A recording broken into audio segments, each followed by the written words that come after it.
नमस्कार, आप देख रहे हैं न्यूज नेशन में हूं पिनास त्यागी। रात के 8 बज चुके हैं और खबर कट टू कट के सुपर स्पेशल में हम उठाते हैं वो मुद्दे जिनका आपसे सरोकार है, जिन्हें आपको जानना जरूरी है, जो देश हित में है।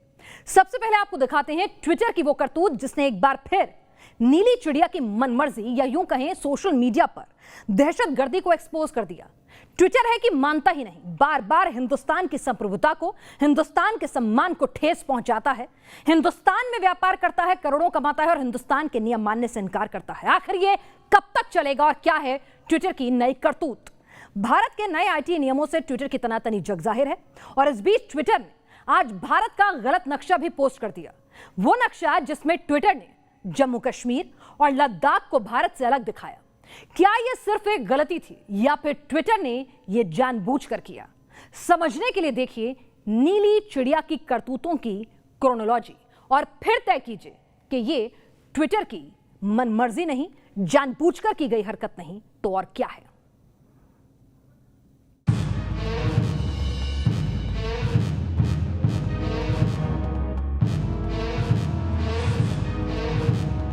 ट्विटर गर्दी या सोशल मीडिया पर दहशतगर्दी, ये सवाल एक बार फिर उठा है। वजह है ट्विटर पर भारत का गलत नक्शा पोस्ट किया जाना। ट्विटर के सेक्शन ट्वीप लाइफ में दुनिया का एक हिस्सा दिखाया गया जिसमें जम्मू कश्मीर समेत लद्दाख को भारत का हिस्सा नहीं दिखाया गया। ये हमारी संप्रभुता को लेकर ट्विटर का प्रश्न उठाना है, ये कभी भी स्वीकारा नहीं जा सकता। वैसे भी भारतीय कानूनों को लेकर ट्विटर जो है उस पर प्रश्न उठ रहे हैं, उन कानूनों का पालन नहीं कर रहे हैं। ऐसा लग रहा है कि ट्विटर कहीं ना कहीं भारत को लेके उसका एक रवैया बना हुआ है जो उचित नहीं है। सवाल बहुत हैं। कश्मीर को हिंदुस्तान से अलग करना पाकिस्तान का भी मकसद है, तो क्या ट्विटर अब पाकिस्तान की लाइन पर चलने लगा है? लद्दाख और हिंदुस्तान का रिश्ता चीन को कबूल नहीं है, तो क्या ट्विटर भी अब ड्रैगन की तरह नफरत भरी आग उगल रहा है? ट्विटर जैसा बड़ा सोशल मीडिया जायंट ऐसी हरकत करे, सवाल उठेंगे। लेकिन सिर्फ एक नक्शे तक ये कहानी सीमित नहीं है। अगर नीली चिड़िया के निशाने को अंदर तक समझना है तो देखिए ट्विटर गर्दी की क्रोनोलॉजी। नवंबर 2020 में किसान आंदोलन के दौरान कुछ ट्विटर हैंडल्स से लगातार देश विरोधी पोस्ट की जा रही थी। इस बाबत ट्विटर को ऐसे पोस्ट को स्क्रीन करने को कहा गया तो अचानक नवंबर 2020 में गृह मंत्री अमित शाह के ट्विटर अकाउंट से उनकी प्रोफाइल पिक्चर हटा दी गई। 25 फरवरी 2021 को केंद्र ने नए आईटी नियम जारी किए और ट्विटर समेत सभी सोशल मीडिया प्लेटफॉर्म को इन्हें कबूल करने के लिए 3 महीने का वक्त दिया।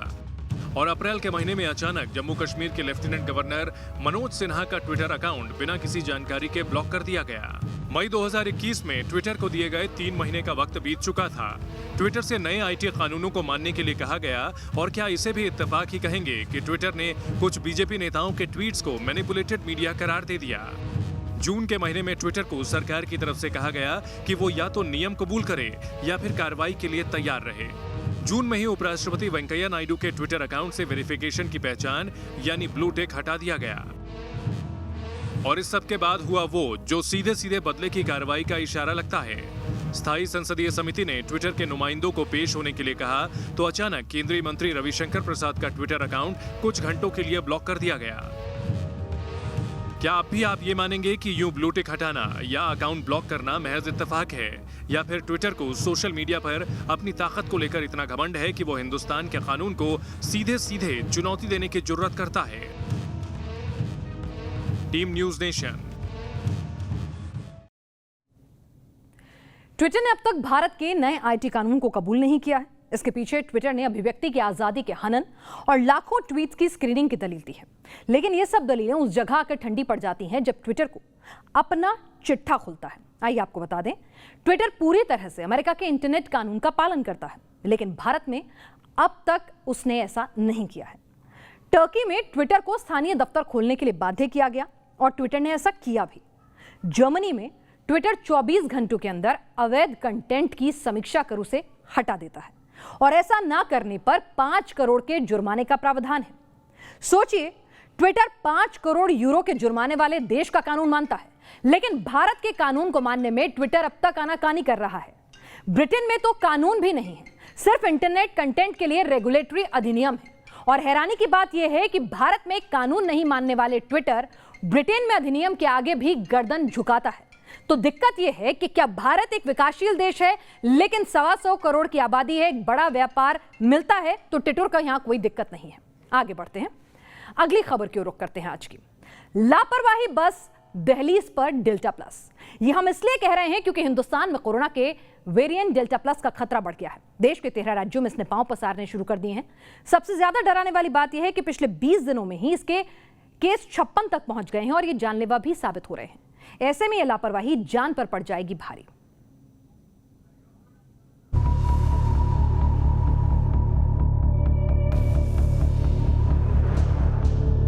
देश में डेल्टा प्लस की बड़ी रफ्तार, अब तक 56 लोग बने शिकार।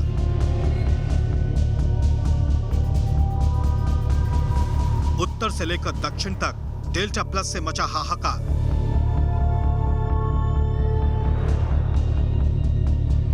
तेरह राज्य बने डेल्टा प्लस का हॉटस्पॉट। कब लगेगा इस आफत पर फुल स्टॉप?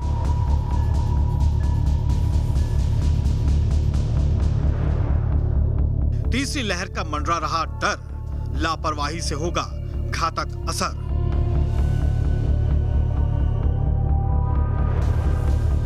बहरूपिया कोरोना का नया वेरिएंट डेल्टा प्लस वायरस देश दुनिया के लिए सिरदर्द बन गया है। हर बीतते दिन के साथ डेल्टा प्लस लोगों को अपनी चपेट में ले रहा है। अमेरिका के बाद हिंदुस्तान दूसरा ऐसा देश है जहां डेल्टा प्लस सबसे ज्यादा कहर बरपा रहा है। डेल्टा प्लस कितना डेंजरस है वो भी आपको बताएंगे, लेकिन देश में कहां-कहां डेल्टा प्लस का जाल फैला है उसके बारे में जान लीजिए।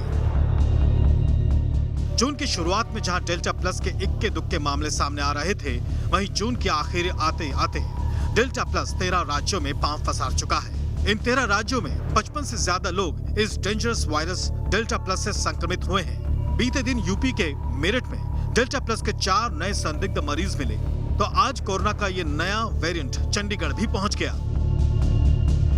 महाराष्ट्र में सबसे ज्यादा 22 लोग डेल्टा प्लस की चपेट में आए हैं। वहीं तमिलनाडु 9, मध्य प्रदेश 7, केरल 3, पंजाब 2, हरियाणा 1, चंडीगढ़ 1, गुजरात 2, आंध्र प्रदेश 1, राजस्थान, कर्नाटक, ओडिशा, जम्मू कश्मीर में 1 मरीज पाया गया। डेल्टा प्लस से बचने का मंत्र है वैक्सीन, मास्क, 2 गज की दूरी। डेल्टा प्लस कोरोना के पिछले वेरिएंट डेल्टा का अपडेटेड वर्जन है और ये पहले वाले वेरिएंट से काफी ज्यादा डेंजरस है।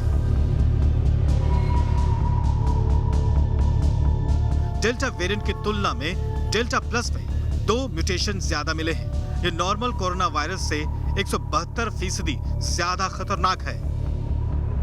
यही वजह है कि डेल्टा प्लस से लोगों में खौफ और दहशत फैली हुई है, लेकिन डरने से सिर्फ बीमारी बढ़ेगी, उसका खात्मा नहीं होगा। डेल्टा प्लस को हराने का एक ही मूल मंत्र है वैक्सीनेशन, मास्क और 2 गज की दूरी। कई लोग वैक्सीनेशन के बाद लापरवाह हो गए और इसी लापरवाही का नतीजा है कि देश में डेल्टा प्लस के मामले तेजी से फैल रहे हैं। Team news nation.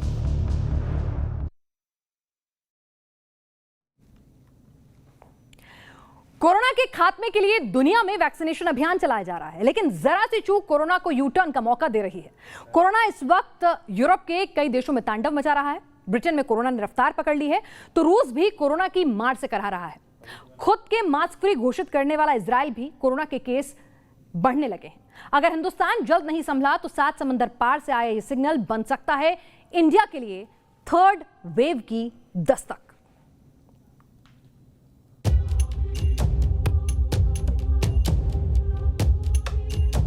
Mask free Israel में तीसरा कोरोना अटैक। ब्रिटेन में दोबारा चढ़ा कोरोना का पारा।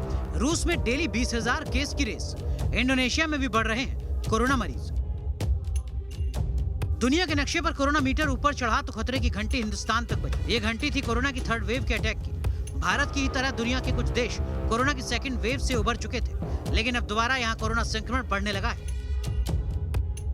21 जून को ब्रिटेन में जहां 10,633 मामले आए तो 22 जून को 11,625, वहीं 23 जून को 16,025 मामले सामने आए, जबकि 24 जून को ब्रिटेन में 16,510 मामले सामने आए। 21 जून को रूस में जहां 17,378 मामले थे, वहीं 22 जून को 16,715, 23 जून को 17,594, जबकि 24 जून को बढ़कर 20,182। वहीं इंडोनेशिया की बात करें तो 21 जून को इंडोनेशिया में 14,536 मामले थे, जो 22 जून को घटकर 13,668 रहे, जबकि 23 जून को बढ़कर 15,308। वहीं 24 जून को इंडोनेशिया के कोरोना के आंकड़े काफी बढ़े और बढ़कर पहुंच गए 20,574। अब जरा भारत के कोरोना ग्राफ पर नजर डालिए। कुछ ऐसे राज्य हैं जहां कोरोना केस कम होने के बाद दोबारा धीरे धीरे उठने लगे। 25 जून को महाराष्ट्र में 9,604 मामले थे, 26 जून को 9,812, जबकि 27 जून को 9,974। तमिलनाडु में 25 जून को 5,755 मामले सामने आए, जबकि 26 जून को 5,415। वहीं 27 जून को 5,127। कर्नाटक में 25 जून को 3,310 मामले थे, 26 जून को जो बढ़कर 4,272 हो गए। 27 जून को कर्नाटक में भी 3,604 मामले सामने आए। वहीं बात केरल की जाए तो केरल में 25 जून को 11,546 मामले थे, 26 जून को ये बढ़कर 12,000 से पार पहुंच गए। वहीं 27 जून को केरल में थोड़ी राहत दिखी और आंकड़े पहुंचे 10,905 पर। ये सभी वो राज्य हैं जहां मई के आखिरी हफ्ते तक इन्फेक्शन रेट कम होने लगा था, लेकिन धीरे धीरे पहले कोरोना केस का कम होना बंद हुआ और अब जाकर पिछले 3 दिनों में दोबारा धीरे धीरे कोरोना के मामले बढ़ रहे हैं। यही वजह है कि लोगों के दिल में डर घर कर गया है, कहीं रूस और ब्रिटेन की तरह ही भारत में भी यही ट्रेंड तीसरी वेव का सबब न बन जाए। थर्ड वेव आएगी तो डेफिनेटली इस समय डिजास्टर होगी। थर्ड वेव क्यों आएगी? हम भीड़ में करेंगे, जैसे विदेशों से आए रेस्टोरेंट्स खोल दिए, स्कूल खोल दिए, यूनिवर्सिटीज़ खोल दी, लोग घूमने लगे। तो ऐसे ही अगर हम देश में फिर घूमना फिरना शुरू कर देंगे, इन मीन टाइम जो भी हमारे को अभी समय है जुलाई अगस्त सितंबर का, इसमें हम जितनी ज़्यादा वैक्सीनेशन करेंगे उतना देश के लिए फ़ायदा रहेगा और ट्रांसमिशन रहेगा।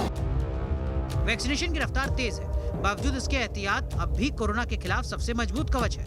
अगर पिछली बार की ही तरह इस बार भी लापरवाही बढ़ती गई तो जैसे दूसरी लहर आई थी, वैसे ही तीसरी लहर का कहर भी मुकम्मल हो जाएगा। Team news nation. हिंदुस्तान में वैक्सीनेशन अभियान को युद्ध स्तर पर चलाया जा रहा है। सरकार का टारगेट है रोजाना 1 करोड़ वैक्सीनेशन का, जिस पर सरकार तेजी से काम कर रही है। और अगर आंकड़ों पर नजर डालें तो हिंदुस्तान ने वैक्सीनेशन के मामले में अमेरिका को भी पीछे छोड़ दिया है। 27 मार्च तक भारत में 5.14 लाख लोगों को वैक्सीनेशन की डोज लग चुकी थी, यानी 5 करोड़ 14 लाख। तब हिंदुस्तान ने कनाडा को वैक्सीन के मामले में पीछे छोड़ा था। 30 मई को हिंदुस्तान में 20 करोड़ 87 लाख डोज लग चुकी थी। भारत ने ब्राजील और जर्मनी को पछाड़ दिया था और 10 जून को 24 करोड़ डोज के साथ भारत ने ब्रिटेन को भी पीछे छोड़ दिया है। जबकि 27 जून को भारत में 32 करोड़ 36 लाख डोज लगी। हिंदुस्तान ने एक कीर्तिमान रचा और अमेरिका को भी पीछे छोड़ दिया। लेकिन यह मत भूलिएगा कि 125 करोड़ की आबादी को प्रोपोर्शनेट करेंगे तो अभी भी हम काफी पीछे हैं। इन राज्यों ने अपनी 50% से ज्यादा जनता को वैक्सीनेट कर दिया है, तो उस हिसाब से अभी भी हमें एक लंबी दूरी तय करनी है। कोरोना के बाद एक और बड़ी चिंता की बात करते हैं जो आम आदमी की कमर तोड़ रही है। जब लॉकडाउन के चलते अर्थव्यवस्था और गरीब वैसे ही त्राहिमाम कर रहा है, यह है बढ़ती महंगाई। महंगाई आम आदमी की जेब पर बोझ डाल रही है। हालात ऐसे हो गए हैं कि अगर बाजार में सब्जियां या फल खरीदने जाएं तो जेब का खर्चा 30% तक बढ़ गया है। आखिर क्यों तेजी से भागी है महंगाई की रेल? आपके शहर में कितनी महंगी हो गई है प्याज और भिंडी, और क्यों धनिया बिगाड़ रहा है जायका और पेट्रोल डीजल के दामों में अंतर्राष्ट्रीय बाजार में आई मंदी के बाद भी क्यों लगी है आग?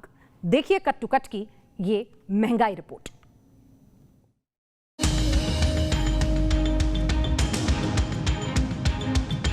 ₹20 का टमाटर आज ₹40 बिक रहा है।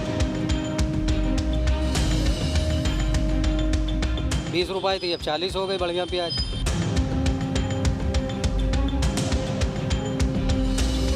एक बार सब्जी लेने का मतलब सर जी 200 रुपए से कम नीचे नहीं आता। टमाटर 35 रुपए किलो, आलू 20 रुपए किलो, तोरई 50 रुपए किलो, प्याज 35 रुपए किलो, परवल 80 रुपए किलो, भिंडी 50 रुपए किलो। सब्जियों के जायके को और भी खुशबूदार बनाने वाला धनिया तो 120 से 140 रुपए किलो के दाम के साथ मानो सेंचुरी मार गया, जिसे खरीदना तो दूर, लोग उसके आसपास भी नहीं भटक रहे।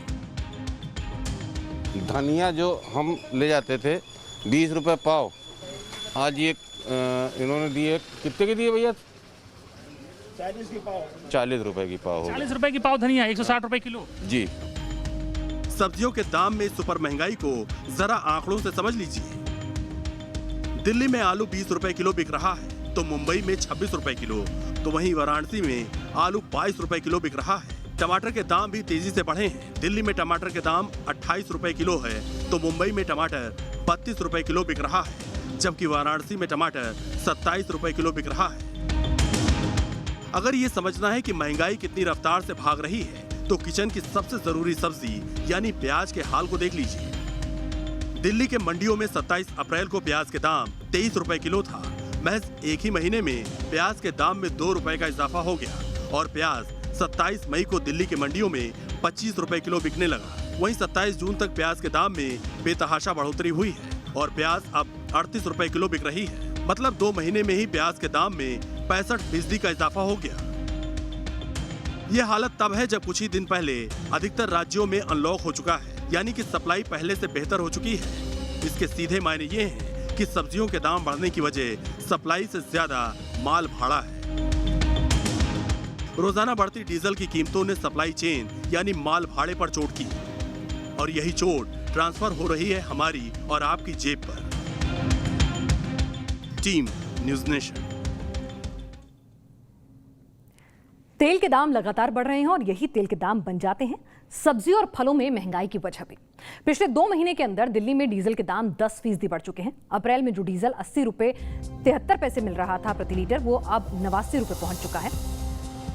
आपको बता दें कि सब्जियों के दाम में माल भाड़े का हिस्सा 45 से 60% होता है, यानी अगर आपके 100 रुपए कोई किलो सब्जी है तो 45 रुपए उसमें सिर्फ ट्रांसपोर्टेशन कॉस्ट के होते हैं। तो अगर डीजल पेट्रोल महंगा होगा तो ट्रांसपोर्टेशन कॉस्ट भी बढ़ जाएगी।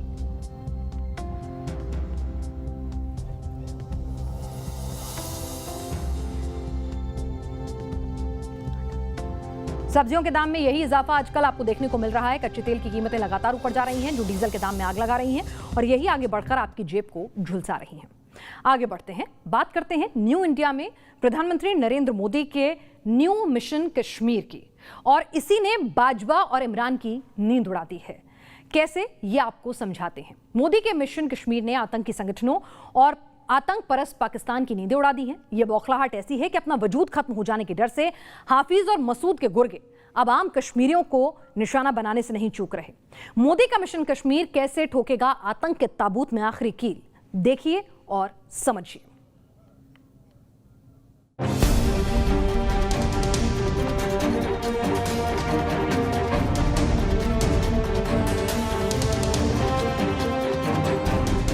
जून दिल्ली में पीएम के साथ कश्मीर के पॉलिटिकल स्टेक होल्डर्स की मीटिंग। 25 जून शोपिया में आतंकियों का एनकाउंटर। 26 जून स्थानीय कश्मीरियों पर ग्रेनेड अटैक और 27 जून जम्मू एयरफोर्स स्टेशन पर ड्रोन से अटैक। 4 दिनों के अंदर कश्मीर ने जो कुछ देखा उसने साबित कर दिया कि मोदी के मिशन और विजन कश्मीर ने आतंक को चारों खाने चित कर दिया है। और ये टेरर फैक्ट्री इस हद तक बौखला गई है कि वो किसी भी हद तक जाने पर उतारू है। मोदी का मिशन कश्मीर, सियासत और जमहूरियत की वापसी। कश्मीर और कश्मीरियत को दोबारा खड़ा करने के लिए जरूरी थी जमहूरियत। पहले डीडीसी चुनाव कराकर कश्मीर में ग्रास रूट पॉलिटिक्स को खड़ा किया गया और फिर ऑल पार्टी मीट के जरिए आतंक को संघर्ष बताने वाले स्टेक होल्डर्स भी रास्ते पर आ गए। 370 हटाने पर जिन महबूबा मुफ्ती ने कश्मीर में तिरंगा ना उठाने का दम भरा था, उनकी पार्टी न सिर्फ डीडीसी चुनाव में उतरी बल्कि ऑल पार्टी मीट में दोबारा कश्मीर में पॉलिटिकल प्रोसेस को लौटा लाने का दावा भी किया। कश्मीर में दोबारा सक्रिय सियासत के शुरू होने से लोगों को जमहूरियत में शामिल होने का हक मिलेगा।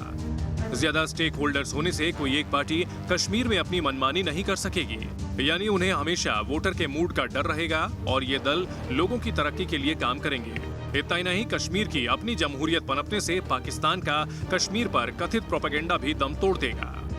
मोदी का मिशन कश्मीर, आतंक पर कमरतोड़ प्रहार। एक तरफ कश्मीरियों के सुनहरे कल की फिक्र है तो दूसरी तरफ है कोशिश आतंक के काले आज को मिटा देने की, जिसका असर भी नजर आ रहा है। हथियार छोड़ के हाथ ऊपर करके आ जाना, आपको कुछ नहीं होगा, बाहर आ जाओ। कश्मीर में अब स्थानीय आतंकियों के सरेंडर का ट्रेंड तेजी से बढ़ रहा है। इसी साल की बात की जाए तो कई ऐसे एनकाउंटर हुए जहां आतंकियों ने बंदूक छोड़ अमन का रास्ता चुना। साहिल मेरी बात सुन, रिक्वेस्ट कर रहा हूँ, इसको जो भी समझना अपना हथियार डाल दे, हाथ ऊपर कर लो और बाहर आ जाओ। यही वजह है कि अब आतंकियों ने कश्मीरी पुलिस वालों समेत निहत्थे नागरिकों को भी निशाना बनाना शुरू कर दिया है। अब आतंकी और उनके रहनुमा भी समझ चुके हैं, मोदी जो कहते हैं वो करके दिखाते हैं। Team news nation. और इस बीच खबर आ रही है, श्रीनगर में सुरक्षा बलों और आतंकियों के बीच मुठभेड़ चल रही है। पारमपोरा एनकाउंटर में ऑफिसर समेत 3 जवान घायल हुए हैं। असिस्टेंट कमांडेंट, सब इंस्पेक्टर और कांस्टेबल मुठभेड़ में जख्मी हुए हैं। तीनों जवान सीआरपीएफ के बताए जा रहे हैं। सुरक्षा बलों ने 3 आतंकियों को घेर लिया है। टीआरएफ का एक कमांडर भी बताया जा रहा है वहां मौजूद है। इससे पहले लश्कर तैयबा के कमांडर को आज घाटी में गिरफ्तार किया गया था। तो किस तरह से चौतरफा अटैक जो है वो जारी है घाटी में अमन चैन वापस लाने के लिए, और आतंकी बौखलाए हुए हैं क्योंकि कहीं ना कहीं जिस तरह से सेना का ऑपरेशन ऑल आउट और आतंक को लेकर जीरो टॉलरेंस पॉलिसी राजनीतिक स्तर पर भी और सेना के स्तर पर भी चल रही है, तो उसके बाद आतंकियों की कमर कैसे टूट रही है, किस तरह से लगातार उनको घेर कर या तो सरेंडर कराया जा रहा है या मौत के घाट उतारा जा रहा है।